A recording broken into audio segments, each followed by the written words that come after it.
যেই পশুর কান কাটা হয়েছে, আংশিক কেটে গিয়েছে, পুরাপুরি কেটে গেছে, কানটা মাঝখান দিয়ে ফেটে গেছে, যেই পশু খোঁড়া হয়ে গেছে, ল্যাংড়া হয়ে গেছে, কোরবানির জায়গা পর্যন্ত আসতে পারে না, অন্ধ হয়ে গেছে, চোখে দেখতে পারে না, এমন প্রাণী দিয়ে কোরবানি দেওয়া যাবে না। নিখুঁত প্রাণী দিয়ে আল্লাহর জন্য কোরবানি করা লাগবে। যিনি কোরবানি কবুল করে নেবেন তিনি কে? আমরা যে কোরবানি দিচ্ছি, সুন্নাতু আবিকুম ইব্রাহিম, এটা ইব্রাহিম আলাইহিস সালাতু ওয়াস সালামের রেখে যাওয়া সুন্নাত। একটু চিন্তা করেন, ইব্রাহিম আলাইহিস সালাতু ওয়াস সালামের পরীক্ষাটা কত কঠিন পরীক্ষা ছিল। الذي لم يلد ولم يولد ولم يكن له كفوا أحد ونشهد أن سيدنا وسندنا وحبيب ربنا وطبيبنا وطبيب قلوبنا محمد صلى الله عليه وعلى آله وأصحابه وبارك وسلم الذي أرسله بالحق بشيرا ونذيرا وداعيا إلى الله بإذنه وسراجا منيرا فقد قال الله تعالى في كلامه المجيد وفي فرقانه الحميد أعوذ بالله من الشيطان الرجيم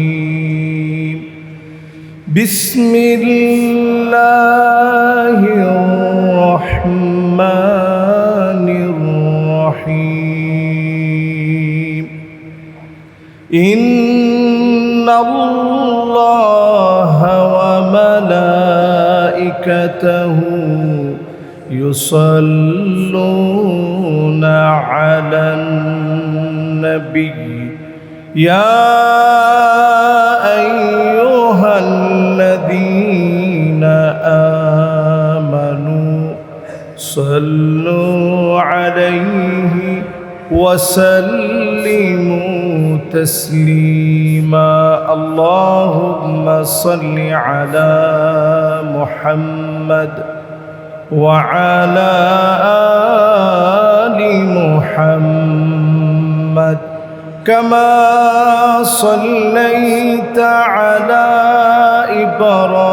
إبراهيم وعلى آل إبراهيم إنك حميد مجيد اللهم بارك على محمد وعلى آل محمد كما باركت على إبراهيم وعلى آل إبراهيم إنك حميد مجيد মুবারক বরকতপূর্ণ সময়ে জিলহজ মাসের মুবারক এই সময়ে আল্লাহ রাব্বুল আলামিন আমাদেরকে আজকের জুমআতে আসার বসার বলার এবং শোনার তৌফিক এনায়েত করেছেন। সকলে পড়ছি কালিমাতুশ শুকর আলহামদুলিল্লাহ। সকলে পড়ি রব্বানা লাকাল হামদ হামদান কাসীরান তাইয়িবান মুবারাকান ফীহি ইয়া রাব্বি লাকাল হামদু কামা ইয়ানবাগী লিজালালি ওয়াজহিক ওয়া আযীমি সুলতানিক। আল্লাহ পাকের প্রশংসা বড়ত্ব ঘোষণা করে দরুদ এবং সালাম পড়ছি সাইয়্যিদুল মুরসালিন খাতামুন নবিয়্যিন ইমামুল মুরসালিন ওয়ান নবিয়্যিন মুহাম্মাদুর রাসূলুল্লাহ সাল্লাল্লাহু আলাইহি ওয়াসাল্লামের উপরে আল্লাহ পাক আমাদের দরুদ এবং সালামকে কবুল আর মঞ্জুর করুক। সকলে পড়ে আমিন। সম্মানিত হাজিরিন, জিলহজের এই মুবারক সময়ে আল্লাহ তাআলা যাদেরকে আমাদেরকে নিয়ে আসছেন, এই মুবারক সময়ের প্রত্যেকটি আমল আল্লাহর কাছে অনেক বেশি দামি। যারা যারা আমরা মসজিদে আসছি, বাসা থেকে প্রচণ্ড বৈরী আবহাওয়ার ভিতরে আমি লক্ষ্য করছি অনেক মুসল্লিয়ানে কেরাম আমারও আগে আপনারা মসজিদে চলে আসছেন। লম্বা সময় ধরে আপনারা অপেক্ষার প্রহর গুনছেন। এই যে সলাতুল জুমাতে আমরা একটু আগে আগে আসি, সময় নিয়ে আসি, সওয়াব কেমন? এক একটা কদম আপনারা মসজিদের দিকে দিয়েছেন, টানা 1 বছর দাঁড়িয়ে তাহাজ্জুদ পড়লে যেমন সওয়াব হবে, দিনের বেলায় রোজা রাখলে টানা 1 বছর নিষিদ্ধ সময়গুলো বাদ দিই টানা 1 বছর রোজা রাখলে যেমন সওয়াব হবে, প্রতি কদমে কদমে সমান সওয়াব বান্দার আমল নামে আল্লাহ দিয়ে দিবে। সুবহানাল্লাহ। যারা যারা আমরা আসছি, অনেক দূর থেকে অনেকে আসছেন, যারা কাছ থেকেও আসছেন, অন্তত 100 কদম 200 কদম দিয়ে তো আমরা আসছি। এই আজকের আসার মধ্য দিয়ে 200 বছরের সমান সওয়াব আল্লাহ তাআলা এই উম্মতের আমল নামে আল্লাহ দিয়ে দিয়েছে। জিলহজের এই মুবারক সময়ে আল্লাহ তাআলা যাদেরকে এনেছেন, বসিয়ে দিয়েছেন, কাঙ্ক্ষিত এই সময়ের অনন্য আমল অনুযায়ী আমরা অনেকেই রোজা রেখেছি, অনেকে রোজা রাখার নিয়ত করছি। পুরো জিলহজের মুবারক সময়ে নিয়ত করে ফেলেছি রোজা রাখব। অনেকে আরাফার দিবসের রোজা রাখবেন। এই সবগুলো আমাদের জন্য গুনাহ মাফের কারণ হবে। আপনি একটু চিন্তা করে দেখেন, বঙ্গোপসাগরে একটা সৃষ্টীয় আবহাওয়ার পরিস্থিতি যদি এমন হয়, বঙ্গোপসাগরের ভিতরে একটা সৃষ্টীয় বাতাস যদি এতটা শক্তিশালী হয়ে একটা নিম্নচাপ সারা বাংলাদেশের ভিতরে বৃষ্টি হয়েছে, অনেক দিকে একেবারে বন্যার পরিস্থিতি সৃষ্টি হয়ে গেছে। ঢাকার ভিতরে এখন যে প্রচণ্ড বাতাস, গতকাল থেকে যানজট সহ অনেক সমস্যা হচ্ছে। এগুলো সব আল্লাহর তরফ থেকে বিভিন্ন রকমের পরীক্ষা। প্রত্যেকটা বছরে আল্লাহ তাআলা এই পরীক্ষাগুলো নেন, বিভিন্ন সময়ে নেন, বিভিন্ন মাসে নেন, বিভিন্ন দিনে নেন। আল্লাহ তাআলা উদ্দেশ্য হচ্ছে বান্দারা যেন একটু তওবা করে আল্লাহর দিকে ফিরে আসে। আল্লাহ তাআলা চান যে বান্দা যেন আমার কাছে তওবা করে। আল্লাহ রাব্বুল আলামিন বারবার দেখতে চান কারা আল্লাহর দিকে তওবা করে ফিরে আসে। আমাদের কাছে বড় আফসোস লাগে, গণমাধ্যমে বারবার সংবাদ প্রচার করা হয় এই বাঁধ ভেঙে যাচ্ছে, এখন আমাদের করণীয় কি, কিভাবে আমরা মোকাবেলা করব। আল্লাহর কোনো একটা সামান্য আযাবের মোকাবেলা বান্দার হাত দিয়ে কখনো এর মোকাবেলা করা কোনোভাবে সম্ভব নয়। আল্লাহর কোনো আযাব আপনি মোকাবেলা করতে পারবেন না। আল্লাহর আযাবের সময় সারেন্ডার হওয়া, মালিকের কাছে নিজেকে সঁপে দেওয়ার মধ্য দিয়ে আল্লাহর কাছে পানাহ চাইতে হয়। নবী সাল্লাল্লাহু আলাইহি সাল্লাম এই সময়ে আমাদেরকে একটা আমল শিখিয়েছেন, অনন্য আমল।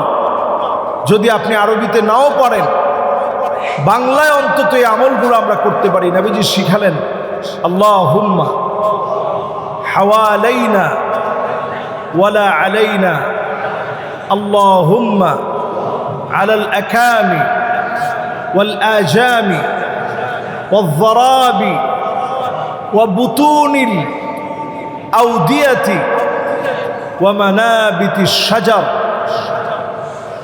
আল্লাহ যতটুকুন বৃষ্টি আমাদেরকে দিছেন, আল্লাহ আমাদের জন্য এটা যথেষ্ট।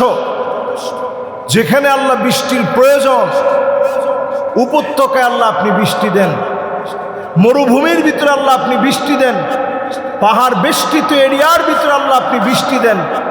আল্লাহ মেহেরবানি করে আল্লাহ আপনি আমাদেরকে মাফ করে দেন।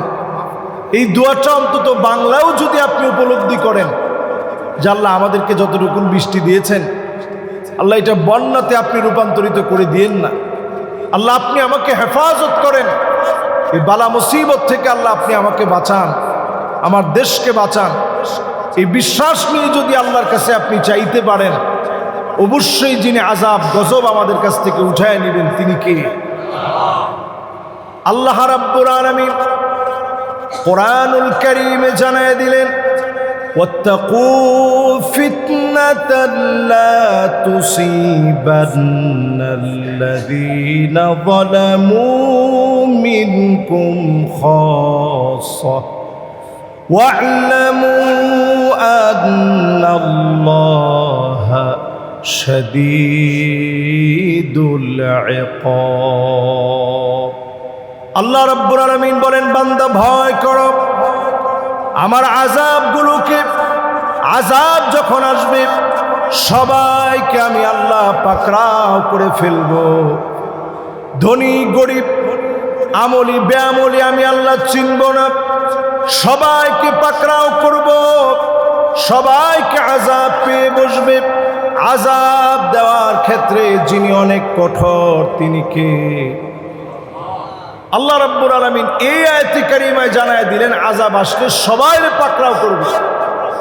কিন্তু বাংলাদেশের পরিস্থিতি আপনি একটু দেখেন, এই কয়েকদিন আগেও একটা ভূমিকম্প হয়ে গেছে, রাত 2টার পরে একটা ভূমিকম্প হলো।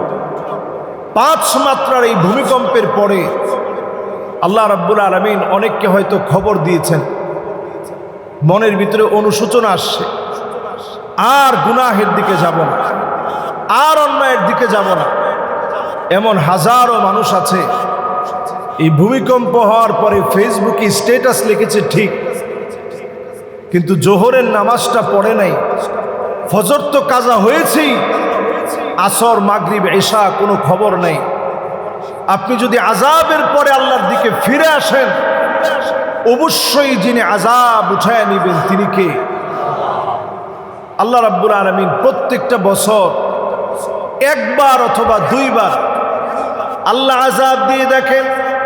আওয়ালা ইয়ারাউনা আন্নাহুম, আল্লাহ পাক বলেন প্রতিটা বছর আমি আল্লাহ রাব্বুল আলামিন ফি কুল্লি আমিন মাররাতান আও মাররাতাইন, একবার শাস্তি দেই, বছরে 2বার শাস্তি দেই। সুম্মা লা ইয়াতুবুনা ওয়ালা হুম ইয়াযাক্কারুন, এরপরেও তারা তাওবা করে না, আমি আল্লাহকে স্মরণ করে ফিরে আসে না। এই মুবারক জিলহজের সময়ে আজকে যদি নিয়ত করেন গুনাহ ছেড়ে দিবেন, আযাব গজব যিনি উঠায় নেবেন তিনি কে? এরকম প্রচন্ড ঘূর্ণিঝড় যদি নবীজি দেখতেন, নামাজের মধ্যে রাসূলুল্লাহ দাঁড়ায় যেতেন। ইযা হাদাবাহু আমরু ফাসাল্লা, কোন বিষয় যখন নবীজির উপরে ভারী হয়ে যেত, কঠিন লাগতো, আল্লাহর নবী নামাজের জন্য দাঁড়ায় যেতেন। নবীজি দাঁড়ায় যাওয়ার সঙ্গে সঙ্গে আল্লাহ রাব্বুল আলামিন ওই আযাবটা উঠায় নিতেন। নবীজির কাছে চাইলে পরে আযাবকে যিনি উঠায় নিবেন, নবীজি যিনি চেয়েছেন আল্লাহর কাছে, নবীজি বারবার সিজদায় পড়েছেন আল্লাহর কাছে, সেই নবীজির উম্মত হয়ে আমি আপনি যদি আল্লাহর কাছে চাই, অবশ্যই যিনি আযাব গজব উঠায় নেবেন তিনি কে? এবার আসেন আসন্ন কোরবানি, আল্লাহর নৈকট্য অর্জনের অনন্য মাধ্যম এই কোরবানি। একটা আমলে সালেহের মধ্য দিয়ে আল্লাহ তাআলা গুনাহ মাফ করেন। এই জিলহজ তো গুনাহ মাফের মাস। এ মাসের অনন্য ইবাদত আল্লাহ তাআলা দিয়েছেন কোরবানি করার মধ্য দিয়ে। এই কোরবানি আমরা প্রত্যেকেই করি। ইয কররাবা কুরবানান ফাতুকুব্বিলা মিন আহাদিহিমা ওয়া লাম ইউতাকাব্বাল মিনাল আখার। হাবিল আর কাবিল মিলে কোরবানি করলেন। আল্লাহ পাক আদম আলাইহিস সালামের সন্তান হাবিল কাবিলের কোরবানির ভিতর থেকে হাবিলের কোরবানি কবুল করে নিলেন, কাবিলের কোরবানি কবুল হলো না। একমাত্র যিনি কবুল করার মালিক তিনি কে? কবুল করার মালিক তো আল্লাহ রাব্বুল আলামিন। হাবিলও কোরবানি করলো, কাবিলও কোরবানি করলো। আমরা কোরবানি করি, প্রত্যেকেই কোরবানি যাদের উপরে ওয়াজিব কোরবানি করার চেষ্টা করি, কিন্তু কোরবানি কবুল হইল কিনা এটা আল্লাহ রাব্বুল আলামিন জানেন। হাবিল আর কাবিল যখন কোরবানি করছে, কোরবানি যদি আগের নিয়মে থাকতো, আমাদের দেশে যেই পশুগুলা কোরবানি হয় আমার কাছে মনে হয় 20% না 10% নেমে আসতো। কারণ কোরবানির নিয়ম ছিল আকাশ থেকে একটা আগুন আসতো, ওই আগুন এসে কোরবানির পশুকে জ্বালায় দিত। যদি এইরকম কোরবানির পশু জ্বালায় দিত, তাহলে যারা 10-20 লাখ টাকা খরচ করেও কোরবানি দিতে কৃপণতা করে না, এইরকম কোরবানি দাতাদেরকে কি খুঁজে পাওয়া যেত? সবাই চিন্তা করত আকাশ থেকে যদি এসে কোরবানির পশুটা জ্বালাই দেয়, তো নামকা অস্তে কোনো রকম আমি একটু কোরবানি দিই। হাবিল আর কাবিল দুজন কোরবানি দিলেন। একজনের পশুটা আকাশ থেকে আগুন এসে পুড়ায় দিয়েছে, তার মানে হাবিলেরটা কবুল হয়ে গেছে, কাবিলেরটা কবুল হয়নি। সঙ্গে সঙ্গে কাবিল বলল, লা আকতুলান্নাক, আমি অবশ্যই তোমাকে হত্যা করব। শুধু হত্যা করব না, 100% তোমাকে মেরে ফেলব। হাবিলও বলতে পারতেন আমিও প্রতিশোধ নিব। তিনি তা না বলে বললেন, ইন্নামা ইয়াতাকাব্বালুল্লাহু মিনাল মুত্তাকিন, আল্লাহ তাআলা সবার কাছ থেকে নেন না, শুধুমাত্র মুত্তাকিদের কাছ থেকে আল্লাহ কবুল করেন। বলেন আল্লাহু আকবার। এবার মুত্তাকিকে, মুত্তাকি বোঝার জন্যে বেশি দূরে যাওয়া লাগে না। কোরআনুল কারীম পড়লে আপনি দেখবেন 84টি আয়াতের ভিতরে 88 বার আল্লাহ তাআলা শুধু মুত্তাকির কথা বলছেন।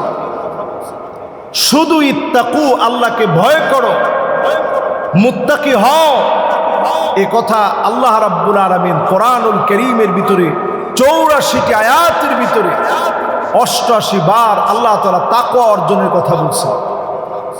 তাকওয়া মানে কি? হুয়াল ইহতিরাজু বিতাআতিল্লাহি আন উকুবাতিহি, আল্লাহর সামনে দাঁড়াতে হবে, সব কিছুর জবাব দিতে হবে। পাই টু পাই আল্লাহর সামনে জবাব দেওয়া লাগবে। ছোট থেকে ছোট, বড় থেকে বড়, সব আল্লাহর সামনে প্রকাশিত হয়ে যাবে। এই ভয় নিয়ে, আখিরাতের ভয়ে যদি ছোট কাজও করেন, আপনি মুত্তাকি, তাকওয়ার পরিচয় দিলেন। নামাজের ভিতরে মন ছুটে গেছে, আবার টেনে নিয়ে আসলেন। নামাজের ভিতরে মন বসায় দিলেন, আবার ছুটে গেছে, আবার টেনে আনলেন। আপনার নামাজ মুত্তাকির নামাজ। আর যদি নামাজের ভিতরে ইচ্ছা করে কপালের ভিতরে দাগ ফেলে দেন, মানুষ নামাজি মনে করবে। মুরাআতুন নাস, আপনাকে দেখলে নামাজি বলে মনে হবে। আপনার এই নামাজের ভিতরে তাকওয়ার লেশমাত্র নাই। একমাত্র মুত্তাকিদের কাছ থেকে যিনি কবুল করবেন তিনি কে? এই আয়াতে কারিমার অংশ বিশেষ একটু লক্ষ্য করেন। ইন্নামা ইয়াতাকাব্বালুল্লাহু মিনাল মুত্তাকিন। আল্লাহ রাব্বুল আলামিন বলেন ইন্নামা, নিশ্চয় আল্লাহ রাব্বুল আলামিন, মাউল কাফা, এটা এমন একটি মা যেটা আরবিতে অর্থ দেয় পর্যাপ্ত অর্থে, যেটা সীমাবদ্ধ করে দেয়। ইন্নামা, নিশ্চয়ই আল্লাহ রাব্বুল আলামিন ইয়াতাকাব্বালুল্লাহু শুধুমাত্র কবুল করেন মিনাল মুত্তাকিন, যার ভিতরে তাকওয়া নাই। পশু যত বড়ই হোক, দাঁত যত সুন্দর হোক, কান যত সুন্দর হোক, শিংগুলা যত সাজানো হোক, দেখতে যত সুন্দর হোক, এই পশু অবশ্যই যিনি গ্রহণ করবেন না, কবুল করবেন না, তিনি কে? লা ইয়ানালাল্লাহু লুহুমুহা ওয়ালা দিমাউহা ওয়ালাকিন ইয়ানালুহুত তাকওয়া মিনকুম। আল্লাহ পাকের কাছে রক্ত যাবে না, গোশতগুলা যাবে না, চামড়ার সৌন্দর্য পৌঁছাবে না, শুধুমাত্র মুত্তাকিদের তাকওয়াগুলা পৌঁছাবে। তাকওয়ার কারণে যিনি সওয়াব দিয়ে গুনাহ মাফ করে দিবেন তিনি কে? যতগুলো লোম আছে এই পরিমাণ গুনাহ মাফ হবে শুধুমাত্র মুত্তাকিদের। এত পরিমাণ গুনাহ আল্লাহ তাআলা মাফ করে দিবেন। এখন আসুন, কোন পশু আপনি কোরবানি করবেন? আমাদের দেশে গয়াল কোরবানি করার জন্য এখন একটা প্রতিযোগিতা লেগে গেছে, যে গয়াল জাতের গয়াল এখন আমরা কোরবানি করব। এটা বাংলাদেশে এখন একটা প্রতিযোগিতা। অনেকেই এই গয়ালের ফার্ম করেন, এগুলো বিক্রি করেন। কোরবানি আসলে ব্যাপক একটা লাভবান একটা প্রজেক্ট, লাভজনক একটা প্রজেক্ট। এই গয়াল দিয়ে কোরবানি করলে কোরবানি বৈধ হবে না। সমস্ত ফুকাহায়ে কেরাম একমত, গয়াল প্রজাতির এই প্রজাতি দিয়ে কোরবানি করা যাবে না। কোরবানি করতে হবে হয় গরু, হয় না হয় মহিষ, না হয় ছাগল, না হয় দুম্বা, ভেড়া। এই প্রজাতির বাহিরে গিয়ে কোরবানি করলে, যদি আপনি হরিণ দিয়ে কোরবানি করেন হবে? হরিণ তো খাওয়া জায়েজ আছে, কিন্তু কোরবানি করলে, কোরবানি দিলে কোরবানি জায়েজ হবে। যেমন ওয়ার্ল্ডের বহু দেশে ঘোড়া খায়। আপনি উজবেকিস্তান যাবেন, তুর্কমেনিস্তান যাবেন, কিরগিজস্তান যাবেন, সব জায়গার ভিতরে আপনি গিয়ে দেখবেন ঘোড়া খায়। আমাদের দেশে এটা আমরা খাই না। হানাফি মাযহাবে এটা মাকরু, অপছন্দনীয় বিধায়, পর্যাপ্ত গরু আছে বিধায় আমাদের দেশে ঘোড়া খাওয়ার কোনো দরকার হয় না। আমাদের দেশের লোকেরা ঘোড়া খায় না। তো যে সমস্ত অঞ্চলে ঘোড়া খায়, চাইলেই তারা ঘোড়া দিয়ে কোরবানি দিতে পারবে না, কিন্তু উট দিয়ে কোরবানি দেওয়া যাবে? যাবে। উট দিয়ে কোরবানি দেওয়া যাবে, মহিষ দিয়ে কোরবানি দেওয়া যাবে, গরু দিয়ে কোরবানি দেওয়া যাবে, ছাগল দিয়ে কোরবানি দেওয়া যাবে, ভেড়া দিয়ে কোরবানি দেওয়া যাবে, দুম্বা দিয়ে কোরবানি দেওয়া যাবে। এর বাহিরে অন্য কোনো প্রাণী দিয়ে কোরবানি করলে আল্লাহ পাক ওই কোরবানি কবুল করবে। এবার আসুন, নবী সাল্লাল্লাহু আলাইহি সাল্লাম যে কোরবানি করতেন, তিনি কি কোরবানি করতেন? নবী সাল্লাল্লাহু আলাইহি সাল্লাম দুম্বা কোরবানি দিতেন। আমলাহাইনে কাবাশাইনে আকরানাইন। নবী সাল্লাল্লাহু আলাইহি সাল্লাম এমন একটা প্রাণী কোরবানি দিতেন যেটার বেশিরভাগ কালার ছিল সাদা, মাঝখানে মাঝখানে কালা কালা ছিল। এখান থেকে ফুকাহায়ে কেরাম বের করেছেন নবীজির কাছে সবচেয়ে পছন্দনীয় কালার ছিল সাদা কালার। কোন কালার? মানে কোরবানির পশু সেটাও নবীজি সাদা কালার কিনতেন। পোশাক নবীজি সাদা পোশাক পরতেন, যদিও আমরা সবসময় পারি না। নবীজি বলতেন, সাদার ভিতরে নবীজির ভালোবাসার কারণ কি? নবীজি বলতেন, সাদাকে ভালোবাসো। কেন ভালোবাসবা? কারণ সাদা এটা এমন একটা কালার। নবীজি বলছেন, সাদাটা এমন একটা কালার যেটা তোমাকে মৃত্যুর কথা স্মরণ করায় দিবে। আল্লাহু আকবার। এই জন্য আমরা সাদা কালারটাকে যদি পারি আমরা কিনবো। এটা আমাদের জন্য আবশ্যক না, সওয়াবের কাজ হবে। যদি না পারি তাহলে আফরা, কালারের ভিতরে সাদার পরে যদি আপনি সাদা কালার না পারেন, এরপরে আপনি অন্য অন্য কালারগুলা কিনেন। বাদামি রঙের কিনেন, লালচে কালারের কিনেন, অথবা যদি আপনি পারেন মেটে কালারের কিনেন।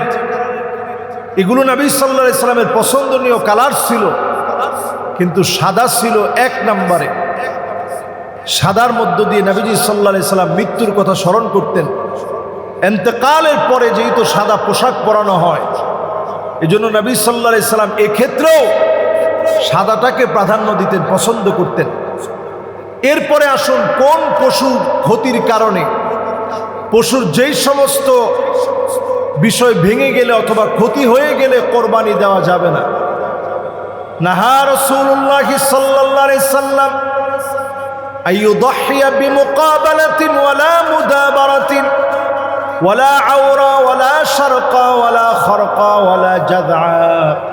আল্লাহর নবী নিষেধ করলেন, যেই পশুর কান কাটা হয়েছে, আংশিক কেটে গিয়েছে, পুরাপুরি কেটে গেছে, কানটা মাঝখান দিয়ে ফেটে গেছে, যেই পশু খোঁড়া হয়ে গেছে, ল্যাংড়া হয়ে গেছে, কোরবানির জায়গা পর্যন্ত আসতে পারে না, অন্ধ হয়ে গেছে, চোখে দেখতে পারে না, এমন প্রাণী দিয়ে কোরবানি দেওয়া যাবে না। নিখুঁত প্রাণী দিয়ে আল্লাহর জন্য কোরবানি করা লাগবে। যিনি কোরবানি কবুল করে নেবেন তিনি কে? আমরা যে কোরবানি দিচ্ছি, সুন্নাতু আবিকুম ইব্রাহিম, এটা ইব্রাহিম আলাইহিস সালাতু ওয়াস সালামের রেখে যাওয়া সুন্নাহ। একটু চিন্তা করেন, ইব্রাহিম আলাইহিস সালাতু ওয়াস সালামের পরীক্ষাটা কত কঠিন পরীক্ষা ছিল। যতগুলো পরীক্ষা ইব্রাহিম আলাইহিস সালাম দিয়েছেন, সব পরীক্ষায় তিনি আল্লাহর পরীক্ষা নেওয়া বিষয়গুলোতে তিনি পাশ করেছেন। এর মধ্যে মারাত্মক এবং বড় পরীক্ষা ছিল, ৮৬ বছর পরে আল্লাহ সন্তান দিলেন। আল্লাহ বললেন, ইব্রাহিম, এই কলিজার টুকরা সন্তানকে তুমি রেখে চলে আসো। আল্লাহ কোন জায়গায় রেখে চলে আসবো? আমার ঘরের সামনে রেখে চলে আসো। আজকে যেই জায়গায় আমরা তাওয়াফ করি, এই জায়গায় আল্লাহ রাব্বুল আলামিন রেখে চলে যেতে বললেন। রেখে যখন চলে যাচ্ছেন নবী ইব্রাহিম আলাইহিস সালাতু ওয়াস সালাম, হাজারা আলাইহাস সালাম তিনি প্রশ্ন করলেন, ও নবী ইব্রাহিম, আমি কি আপনারে কোনো কষ্ট দিয়েছি? কোন কারণে মরুভূমির ভিতরে আপনি রেখে চলে যাচ্ছেন? নবী ইব্রাহিম আলাইহিস সালাম কোনো কথা বলেন না, কারণ তিনি আল্লাহর সঙ্গে বান্দা হয়ে গোলামির খাতায় নাম লিখিয়ে তিনি আল্লাহর সঙ্গে পরীক্ষা দিচ্ছেন। স্ত্রী আবার প্রশ্ন করলেন, প্রাণের স্বামী, কোন কারণে রেখে চলে যাচ্ছেন? নবী ইব্রাহিম আলাইহিস সালাম কোনো কথা বলেন না। এবার হাজার আলাইহিস সালাম বললেন, প্রাণের স্বামী আল্লাহকে আপনাকে রেখে যেতে বলেছে। ইব্রাহিম আলাইহিস সালাম আর চুপ করে নাই, তিনি বললেন, নাম, আল্লাহ আমারনি, এই মরু আল্লাহ রাব্বুল আলামিন রেখে চলে যেতে বলেছে। হাজার আলাইহাস সালাম এক বাক্যে জানায় দিলেন, ইযান লা ইউদাইউনি আল্লাহ, এই মরু প্রান্তের ভিতরে সবাই সবাইকে ভুলে যেতে পারে, স্বামী তার স্ত্রীকে ভুলে যেতে পারে, স্ত্রী তার স্বামীকে ভুলে যেতে পারে, সন্তান তার মাকে ভুলে যেতে পারে, মা তার সন্তানকে ভুলে যেতে পারে, কিন্তু আমার আল্লাহ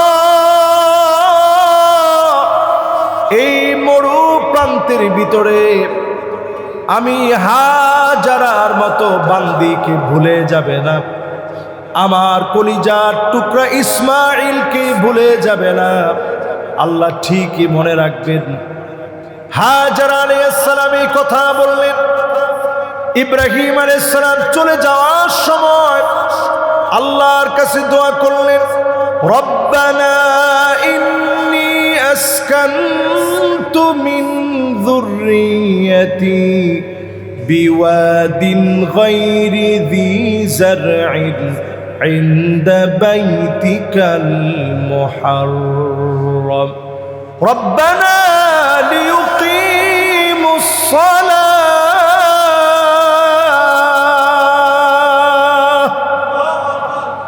ইব্রাহিম আলাইহিস সালাম আল্লাহর সামনে নিজেকে সঁপে দিয়ে দোয়া করলেন, আল্লাহ আমার কলিজার টুকরা রেখে চলে যাচ্ছে এই মরু প্রান্তের ভিতরে, কেউ আমার পরিবারে চিনে না, কলিজার টুকরা পরিবারকে রেখে চলে যাচ্ছি, আল্লাহ এই পরিবার দিয়ে নামাজ কায়েম করে দিন।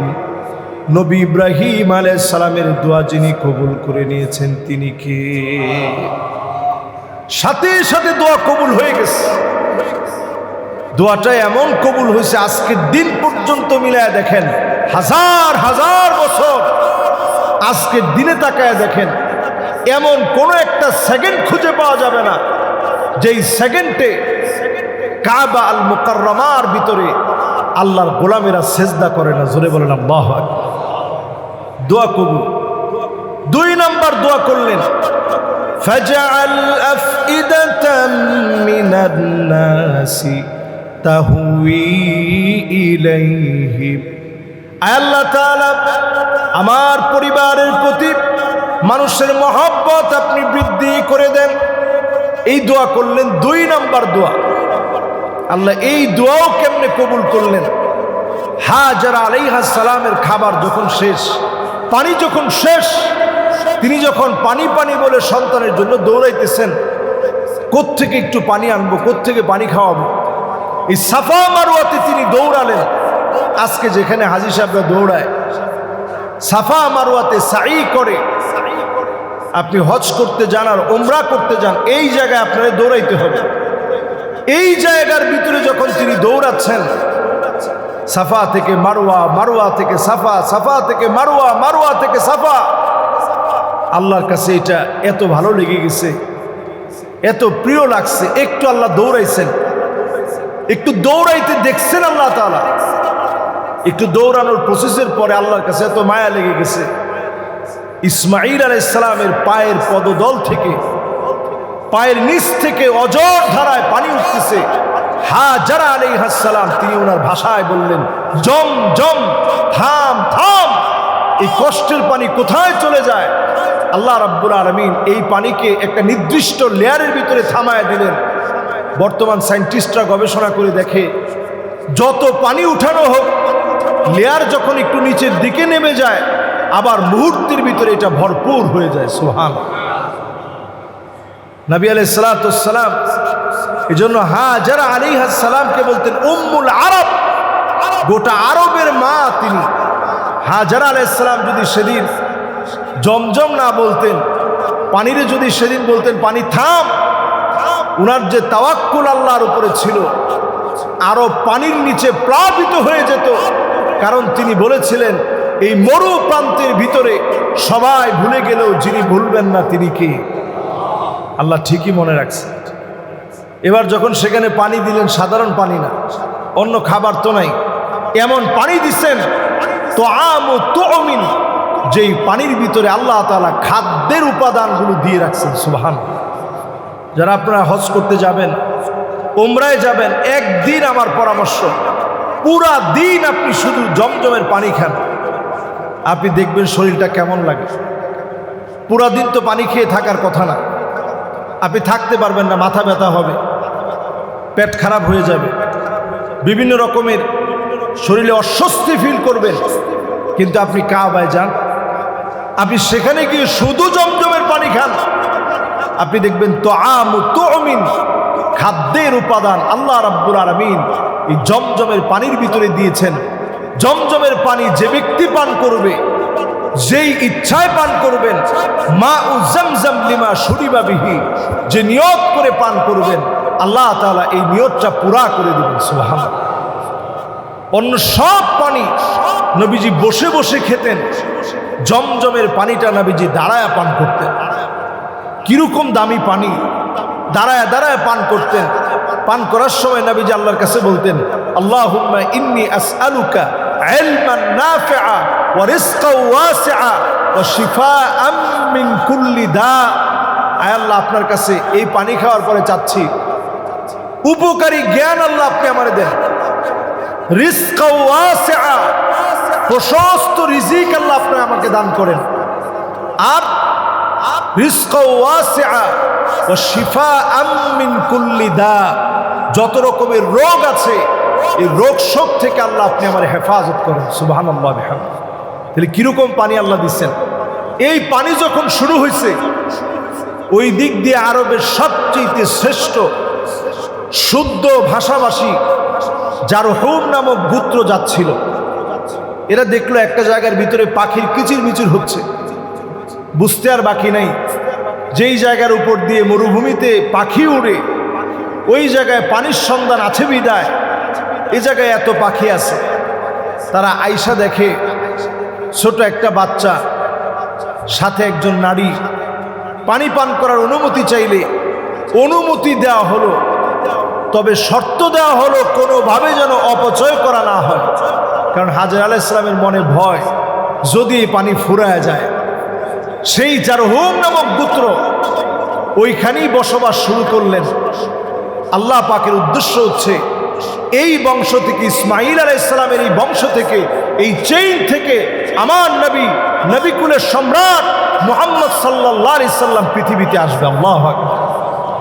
সবচেয়ে শুদ্ধ ভাষাভাষী আরবের এই মানুষদেরকে দিয়ে নবীজিকে আল্লাহ তাআলা আরবি শিখাবেন ছোটবেলা থেকে। এই জন্য জারহুম গোত্রকে আল্লাহ সেখানে নিয়ে আসছেন। ইব্রাহিম আলাইহিস সালামের দ্বিতীয় দোয়াও কবুল।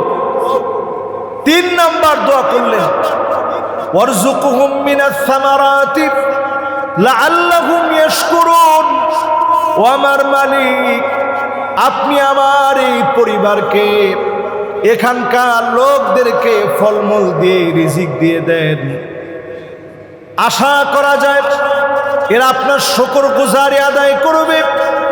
আজকে পর্যন্ত তাকায় দেখেন এত পরিমাণ ফলমূল দিয়ে রিজিক দিয়েছেন। সবুজ শ্যামল এই দেশে আমরা যতগুলা ফল চোখে দেখি না, এর চাইতে বেশি ফলমূল এই মরুবেষ্টিত পাহাড় বেষ্টিত এলাকাগুলাতে রিজিক হিসাবে যিনি দিয়েছেন তিনি কে? এরপর ইব্রাহিম আলাইহিস সালাম দোয়া করে চলে গেছেন। আল্লাহ তাআলা এবার আরো বড় পরীক্ষা নেবেন। নবী ইব্রাহিম আলাইহিস সালামকে জানায় দিলেন, তুমি তোমার সন্তানকে জবে করো আল্লাহর জন্য। ইব্রাহিম আলাইহিস সালাম, ইসমাঈল আলাইহিস সালামের বয়স যখন দৌড়াদৌড়ির বয়স, এটা ধরে নিতে পারেন আপনি 10 বছর, 11 বছর, 12 বছর, এই বয়সের ছোট মানুষ যখন তিনি, এই লম্বা সময় কোনো খোঁজ খবর নাই, আল্লাহ তাআলা খোঁজ খবর নিতে বলে নাই। ইব্রাহিম আলাইহিস সালাম কেমনে নিবে? আল্লাহ বলছে রেখে চলে আসো। এই সময় যখন তিনি গেলেন, সন্তানটারে সাজায় দিতে বললেন। উদ্দেশ্য হচ্ছে আল্লাহ তাআলা যা চেয়েছেন ইব্রাহিম আলাইহিস সালাম তা করবে। ইব্রাহিম আলাইহিস সালাম স্বীয় সন্তানকে নিয়ে গেলেন। মিনা প্রান্তে যারা গিয়েছেন, খানিকটা সামনের দিকে আসবেন, উপরের দিকে তাকালে দেখবেন সাদা একটা গম্বুজের মতো দেখা যায়। এই জায়গার ভিতরে নবী ইব্রাহিম আলাইহিস সালাম স্বীয় সন্তানের গলায় যখন ছুরি চালাচ্ছেন, সন্তান বারবার বলতেছে, ইয়া আবাতি ফাআল মা তু'মার সাতাজিদুনি ইনশাআল্লাহু মিনাস সাবিরিন। ও আমার বাপ, আপনি আমাকে ধৈর্যশীল পাবেন। এত বছর পরে গিয়ে ছুরি চালায় দিছে, আল্লাহর সামনে পরীক্ষা দিচ্ছে, নিজের তাকওয়া মালিকের সামনে তুলে ধরেছে। কলিজার টুকরা সন্তানের গলায় ছুরি চালায় দিছে। আল্লাহ রাব্বুল আলামিন সেই জায়গাতে দুম্বা পাঠায় দিলেন। পাঠায় দিয়ে ইসমাঈল আলাইহিস সালামকে আল্লাহ হেফাজত করলেন। আল্লাহ ডাক দিয়ে বললেন, ওয়ানাদাইনাহু আইয়া ইব্রাহিম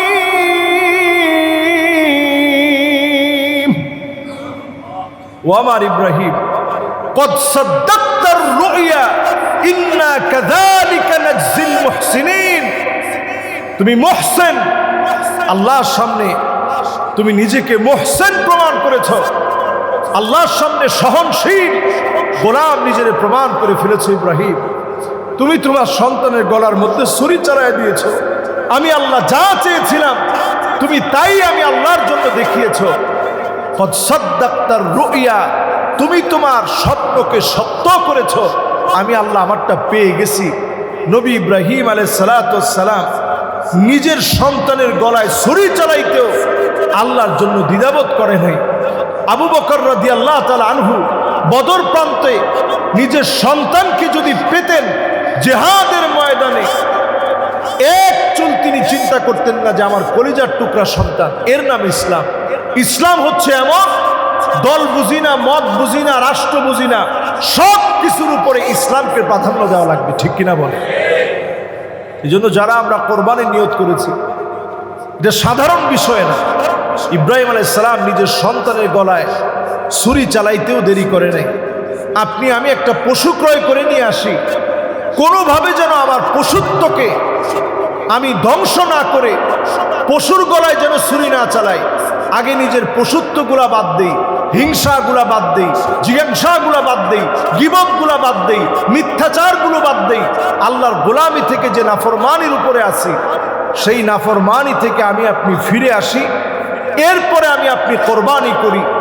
সেই কোরবানি যদি অল্প টাকার বিনিময়েও করেন, একটা ছাগল দিয়েও যদি করেন, 1 বছর পূর্ণ হয়েছে এমন একটা ছাগল দিয়েও যদি করেন, 2 বছর পূর্ণ হয়েছে এমন একটা গরু, মোটামুটি গরু তেমন গোশত নাই, এরকম গরু দিয়েও যদি করেন, একটা উট দিয়েও যদি করেন, একটা মহিষ দিয়েও যদি করেন, যতটুকু সামর্থ্য আপনার আছে, যদি আপনি মন থেকে করেন, অবশ্যই যিনি কবুল করবেন তিনি কে? আমরা ঋণগ্রস্ত থাকলেও অনেকে কোরবানি করি যে আমার সন্তান মুখ দেখাবে কেমনে। এটা আপনার মুখ দেখানোর ইস্যু না। কোরবানি এটা এমন একটা ইস্যু যেটা আল্লাহর নৈকট্য আপনাকে অর্জন করায় দিবে। নৈকট্য আপনি অর্জন করবেন। এই নৈকট্য অর্জনের মাধ্যমকে আমরা প্রশ্নবিদ্ধ না বানাই, গরুর গলায় মালা পরায়া, এরপরে দাম বলতে বলতে পারলে একটু বাড়ায়া বলি, জিতছি না আমি। কিছু বাড়ায়া বললে পরে কয়েকজনে কয়ে যে না ঠিকই কিনছেন। এরপরে সবাই দেখছো আমি তো ঠিকই জিতছি, কিনছি তো আরো কমে। তাহলে এই পশু দিয়ে যদি আপনি কোরবানি করেন, এই কোরবানি কদ্দুর আল্লাহর কাছে কবুল হবে? এরপরে চিন্তা করেন, আকাশ থেকে যদি আগুন এসে পুরা দিত, আমরা কয়জন কোরবানি করতাম? অধিকাংশ লোক চিন্তা করতো যে দিলে তো বরং আরো বিপদ, আমি তো লোক খারাপ, আমার এই কোরবানি জিন্দিগিতে আল্লাহর কাছে কবুল হবে না, এর চেয়ে কোরবানি না দেয় এক ভালো। কে কি কয় কোক, কিন্তু অন্তত যদি আমারটা আগুন এসে না পুরায়, সবাই জেনে ফেলবে আমি খারাপ মানুষ। এই জন্য কোরবানি করার আগে নিজেদের অন্তরগুলা সাফ করি।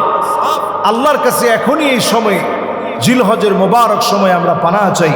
আল্লাহ রাব্বুল আলামিন আমাদের প্রত্যেকের কোরবানিকে আল্লাহ তাআলা কবুল আর মঞ্জুর করেন, পড়েন আমিন। সম্মানিত মুসল্লিয়ানে কেরাম, আপনারা প্রত্যেকেই প্রত্যেক জুমায় আপনাদের মনে একটা আগ্রহ থাকে যে আসলে আমাদের মসজিদের আপডেটটা কি, এই পর্যন্ত কি হলো। আলহামদুলিল্লাহ, আমরা গত জুমায় কথা বলার পরে আপনারা দেখেছেন যে ফেস দ্য পিপলে আমাদের একটা নিউজ হয়েছে, এবং আমরা মসজিদের এক্সিট এবং ইন্টার দুই পথেই আমরা একটা QR কোড সহ আমাদের সেই সংবাদের লিঙ্কটা আমরা দিয়ে রেখেছি। এই সংবাদের পরে আমাদেরকে ফোন দেওয়া হয়েছে, রাজুকের যিনি চেয়ারম্যান সাহেব আছেন তিনি ফোন দিয়েছেন, অত্যন্ত ভালোবাসা নিয়েই তিনি বলেছেন যে আসলে আমি তো চাচ্ছি আপনাদের জমিটা আপনারা ফিরে পান, কিন্তু আমি এই মুহূর্তে জাপানে আছি, ইনশাআল্লাহ আমি 1 তারিখে ফিরে আসব। টোটালি আপনাদের মসজিদের যাবতীয় বিষয়টা আমি দেখতেছি এবং দেখব। আপনারা আবার আমার কাছে আসেন, আমি আশ্বাস দিচ্ছি এবার খুব অল্প সময়ের ভিতরে আপনাদেরকে বুঝাই দেওয়ার চেষ্টা করব ইনশাআল্লাহ। তো আমরা যেটা বলছি সেটা আমরা আপনাদেরকেও শুনাইলাম। আমরা শান্তিপ্রিয় মানুষ, পাশে যারা আছে সবাই আমাদের কাছের মানুষ, মসজিদের মেহমান সবাই, মসজিদের মানবতার প্রাণ কেন্দ্র। এখানে যেহেতু চাইনার অনেক ভাইয়েরা আছে, যারা চীন থেকে আসছেন, চীনের ভাইদের জন্য আমাদের দোয়ার সব সময় খোলা। আমরা একবারের জন্য ওনাদের সঙ্গে কোনো কটু কথা বলি নাই। এই জায়গাকে হাতিয়ে নেওয়ার জন্য আমরা কোনোভাবে কোনো অন্যায়ের আশ্রয় নেই। লিগ্যাল ওয়েতে এই পর্যন্ত আমরা এগিয়েছি।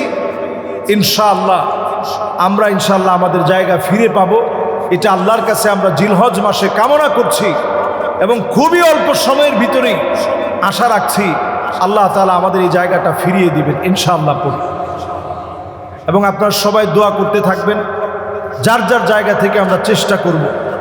দোয়া এটাও অনেক বড় একটা হাতিয়ার। আমরা দোয়া করি, চেষ্টা করি এবং ইনশাআল্লাহ পরামর্শ দিয়েও আপনার সাথে থাকবেন। আল্লাহ তাআলা আমাদের এই প্রচেষ্টাগুলো কবুল আর মঞ্জুর করুক, পড়ি আমিন। যারা আমরা সুন্নাহ পড়ি নাই প্রত্যেকে আমরা সুন্নাহ পড়েন।